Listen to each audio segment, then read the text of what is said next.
अस्सलाम वालेकुम। उम्मीद करती हूँ कि आप सब खैरियत से होंगे और ईमान की बेहतरीन हालत में होंगे। एक जो मिसकंसेप्शन है माओं के अंदर, या फिर बहुत सारे लोगों को इस बात की समझ नहीं होती। तो ये बार बार मुझे एक कमेंट आ रहा था एक बहना की तरफ से, तो मैंने कहा चलिए आज मैं एक डिटेल के साथ इस पे वीडियो बना देती हूँ। और इस वीडियो में मैं इस टॉपिक के ऊपर अपना एक एक्सपीरियंस भी आपसे शेयर करने वाली हूँ। तो इसलिए वीडियो पूरी देखिएगा। वीडियो का जो टॉपिक है वो है बच्चों के ख़तरों के मतलब, यानी कि जिसको हम आम ज़बान में सुन्नत कराना भी कहते हैं, या फिर अगर ये सोचा जाए तो इंग्लिश में इसको सर्कमसीज़न कहते हैं।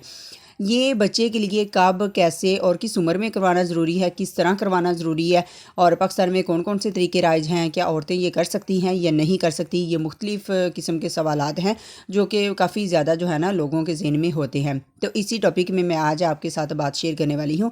तो सबसे पहले आपको ये बताती चलूँ कि बच्चे का ख़तना कब करवाना चाहिए। सेफ़ टाइम जो होता है ना वो बच्चे के ख़तने के लिए कौन सा है, या सुन्नत के लिए। तो जब बच्चा पैदा होता है उस वक़्त माँ के पेट से बच्चा जब निकलता है तो इस दुनिया में बहुत सा इन्वायरमेंट उसको चेंज मिलता है। तो बच्चे को एडजस्ट होने में 6 से 7 दिन लग जाते हैं। यानी कि बच्चा जब पैदा हो जाए तो 6 से 7 दिन के बाद बच्चे का जो सेफ़ टाइम होता है ख़तने का। अगर आप इसको घर में करवाते हैं, यानी कि इसके भी 2 तरीके होते हैं। तो 7 दिन के बाद जब बाल उतरवाए जाते हैं बच्चे के, तो उस वक़्त आप इसका ख़तना जो है ना बच्चे का साथ करवा सकते हैं। इसमें कोई हरज नहीं है। या फिर अगर इस टाइम पे नहीं करवाते तो बलूगत से पहले पहले, यानी कि बच्चा पैदा हो जाए तो बलूगत से पहले पहले, बच्चा बालग होने से पहले पहले आपको उसका ख़तरा कराना ज़रूरी होता है। वो इसलिए ज़रूरी होता है क्योंकि जब बच्चा बालग हो जाता है, लड़की हो या लड़का हो, तो किसी के सामने हम सतर नहीं खोल सकते, क्योंकि बच्चे या फिर लड़की या लड़के के बालग होने के बाद हमारे लिए ये फ़र्ज़ होता है कि हम अपनी शर्मगाह की हिफाजत करें, अपने सतर की हिफाजत करें। तो इसलिए ज़रूरी होता है कि बच्चे के पैदा होने के बाद बलूगत से पहले पहले ख़तना करवाना ज़रूरी है। एक बात तो ये हो गई क्लियर। और ख़तना कैसे करवाएँ? पाकिस्तान में ये 2 तरह से किए जाते हैं। वैसे तो बाहर के ममालिक में बहुत सारे तरीके होंगे, लेकिन ये कि पाकिस्तान में जो राइज तरीकाकार है वो 2 हैं। या तो ओपन मेथड होता है, या फिर ये प्लास्टिक बेल जो यानी कि वो रिंग मेथड जो है ना वो वाला होता है। और वो जो रिंग मेथड है वो सर्जन डॉक्टर से करवाते हैं, या फिर हॉस्पिटल के अंदर वो करते हैं। वो वाला जो प्लास्टिक बेल वाला है वो भी ठीक है, वो भी करवाते हैं लोग, लेकिन ये कि ओपन मेथड वाला जो है वो भी यहाँ पे पाकिस्तान में मुख्तलिफ इलाकों में जो है ना ये तरीका भी राइज है। अगर मैं आपको अपना एक्सपीरियंस बताती चलूँ तो मेरे 2 बच्चों का जो है ना ख़तरा, हालांकि इतने ज़्यादा हेल्दी वेल्दी भी नहीं थे, लेकिन ये कि छिले के अंदर हमने 7 दिन के बाद जो है ना बच्चे का करवा लिया। तो अल्हम्दुलिल्लाह के सिर्फ 4 से 5 दिन लगे थे, ओपन मेथड से हमने करवाया था। और दोनों बच्चे माशाल्लाह 4 से 5 दिन में जो है ना बिल्कुल ठीक हो गए थे, और ईज़िली मुझे एक ज़रा भी मुश्किल नहीं हुई थी कि मैंने ख़तना करवा लिया तो बड़ी मुश्किल होगी बच्चों को संभालना। हालांकि जब बच्चा बड़ा हो जाता है ना तो उस वक्त ज़्यादा मुश्किल होती है बच्चे को संभालना और बच्चे की केयर करना, क्योंकि उस वक्त बच्चे को समझ आ जाती है, और बच्चा जो है ना थोड़ा सा शर्म भी महसूस कर रहा होता है किसी के सामने इस तरह बैठे रहने से। ये छोटा बच्चा होता है, उसको इतनी समझ भी नहीं होती है। आराम से आप उसका जब सुन्नत करवा लेते हैं तो वो इजीली फीड करवा के तो उसको आप सुला सकते हैं। वो 10 से 12 घंटे ईजी रहा सो लेता है। तो माँ भी ईजी होती है और बच्चा भी ईजी होता है। इसलिए जितना बच्चा छोटा होगा तकलीफ़ ज़रूर होती है, बच्चा चाहे छोटा हो या बड़ा हो, लेकिन ये कि ख़तना करवाते हुए ज़ाहिर सी बात है कि मांस कटना होता है तो उसकी तकलीफ़ तो होती है, लेकिन ये कि अगर बच्चा छोटा हो तो वो ज़्यादा फ़ील नहीं करता। तो ये 2 तरीके होते हैं, एक ओपन मेथड है और एक प्लास्टिक बेल वाला, यानी कि रिंग बेल जो है ना वो वाला करते हैं। दोनों ही सेव है। अगर आपको जैसा लगे बच्चे की कंडीशन को देख के, अगर आपको लगता है कि बच्चा थोड़ा सा वीक है तो फिर आप 6 माह तक वेट कर लें और फिर किसी अच्छे सर्जन डॉक्टर से जो है ना इसका करवा लें।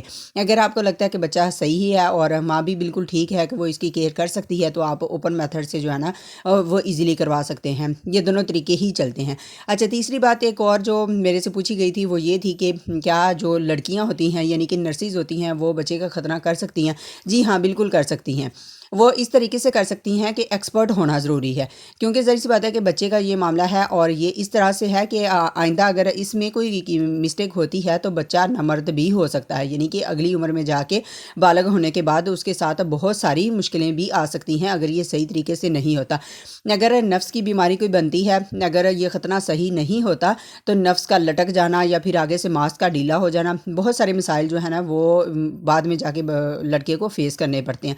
इसलिए یہ ایک رسکی کام ہوتا ہے، اور ہمیشہ ایک سمجھدار جو ڈاکٹر ہو یا پھر اگر آپ اوپن میتھڈ سے بھی کروا رہے ہیں گھر میں، تو آپ کو یہ یقین ہونا چاہیے کہ جو اوزار استعمال کیے گئے ہیں وہ بالکل صاف ستھرے ہونے چاہیے اور ان کو دھویا اچھے طریقے سے ہو۔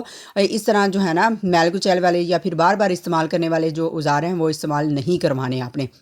اس کے بعد اگر آپ دیکھیں تو اگر بالغ ہونے کے بعد تک، یعنی کہ بالغ بچہ ہو گیا ہے اور اس کا ختنہ نہیں ہوا بائی چانس، تو وہ اس کا ختنہ جو ہے نا، اس کے یہ بھی روایات میں دیکھنے میں آیا ہے کہ ختنہ اس وقت اب وہ یا تو خود کرے گا یا پھر وہ ایسی کسی لڑکی سے شادی کرے گا، لڑکا جو ہے کہ جو ختنہ کرنا جانتی ہو، یعنی کہ کسی دوسرے کے سامنے وہ اپنا سطر ظاہر نہیں کر سکتا۔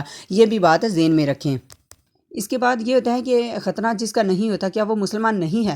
نہیں جی، یہ بالکل غلط بات ہے، کیونکہ ختنہ کروانا سنت ہے۔ حضرت ابراہیم علیہ السلام نے 80 سال کی عمر میں ختنہ خود ہی کیا تھا، اور مختلف نبیوں سے بھی یہ روایات ملتی ہیں کہ وہ مختلف عمروں میں ان کے ختنے کروائے گئے۔ حضرت امام حسن اور امام حسین علیہ السلام کے 7 دن کے بعد آپ صلی اللہ علیہ وسلم نے ختنے کروائے تھے۔ تو اس طرح یہ ایک مسلمانی شیوا ہے، یعنی کہ ہم سنت پہ عمل کرتے ہیں، تو اس لیے یہ کہنا ہوتا ہے کہ جو نہیں کرواتا وہ سنت پوری نہیں کرتا تو وہ مسلمان نہیں، ایسا نہیں ہے کہ وہ کافر ہوگا، یہ کہنا غلط بات ہے۔ ختنہ آپ چاہے پلاسٹک بیل سے کروائیں یا پھر اوپن میتھڈ سے کروائیں، چند احتیاطیں ضروری ہیں جو کہ ماں کے لیے بہت ضروری ہیں جاننا۔ یعنی کہ ختنے کے بعد پولی فیکس ٹیوب لگاتے رہنا ہے آپ نے اوپر، جسم کو گندا نہیں ہونے دینا۔ اگر آپ نے ڈائپر پہنا دیا ہے بچے کو تو یہ خیال کریں کہ ڈائپر جو ہے نا وہ جسم کے ساتھ نہ لگے، یعنی کہ جسم اگر خشک ہو جاتا ہے تو وہ اس کے ساتھ اٹک جائے گا، تو جب وہ ڈائپر اس کے ساتھ لگے گا تو بچے کو کافی زیادہ تکلیف ہوگی۔ اس لیے کہ نیم گرم پانی سے دھوتے رہنا، اور اس کے بعد بچے کو گرم پانی میں بٹھانا بھی ضروری ہوتا ہے۔ جو پلاسٹک بیل والا ہوتا ہے وہ ایک دم سے رنگ اس کی نہیں اتر جاتی، وہ آہستہ آہستہ سے ایک سائڈ سے اترنا شروع ہوتی ہے اور پھر ساری اترتی ہے جب، تو لاسٹ میں ایک چھوٹا سا جو حصہ ہے نا وہ اس کا ماس کے ساتھ چمڑا ہوا ہوتا ہے، یعنی کہ اسٹک ہوا ہوتا ہے، اس کو آپ نے کھینچنا نہیں ہوتا، ورنہ نہیں تو اس کے اندر سے دوبارہ بلیڈنگ شروع ہو جاتی ہے۔ اس بات کا آپ نے خیال رکھنا ہوتا ہے۔ پلاسٹک بیل والا جو ہے وہ اس کے 24 گھنٹے کے اندر آپ کو کافی زیادہ اس کی کیئر کرنی پڑتی ہے تاکہ یہ بات کا اندازہ لگا سکیں آپ کے اس کے اندر سے کوئی بلیڈنگ نہ ہو۔ اگر خدا نہ خاصہ بلیڈنگ شروع ہوتی ہے تو فوراً آپ کو اپنے سرجن ڈاکٹر سے یا پھر اس ڈاکٹر سے مشورہ کرنا ہوتا ہے جس ڈاکٹر سے آپ نے ختنہ کروایا ہوتا ہے۔ امید کرتی ہوں کہ یہ ساری باتیں آپ کے لیے ہیلپ فل رہیں گی، اور اگر آپ کو کسی بھی قسم کی کوئی اور بات جاننی ہے تو آپ کمنٹس میں پوچھ سکتے ہیں۔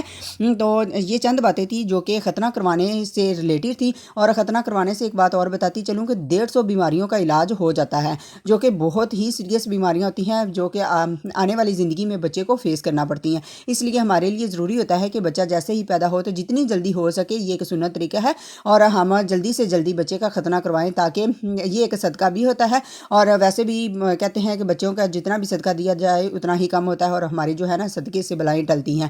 تو اس لیے امید کرتی ہوں کہ آپ اس سنت پر عمل کریں گے۔ اگر ویڈیو اچھی لگے تو لائک ضرور کیجیے گا۔